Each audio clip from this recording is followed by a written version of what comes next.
Hello, જય સ્વામિનારાયણ, જય શ્રી કૃષ્ણ, જય માતાજી. આજે અમે બનાવ્યા મેથીના ગોટા. કેમ કે વરસાદ ચાલુ છે એટલે મજા આવે, એટલે ભાઈ કે મમ્મી મેથીના ગોટા બનાવજે. અને બેન હાટું બનાવી સાબુદાણાની ખીર.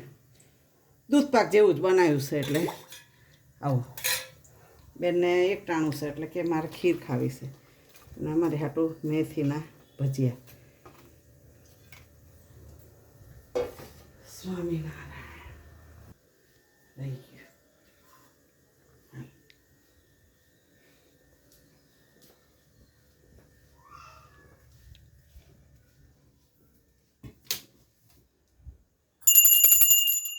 જમો મહારાજ. સ્વામિનારાયણ ભગવાન.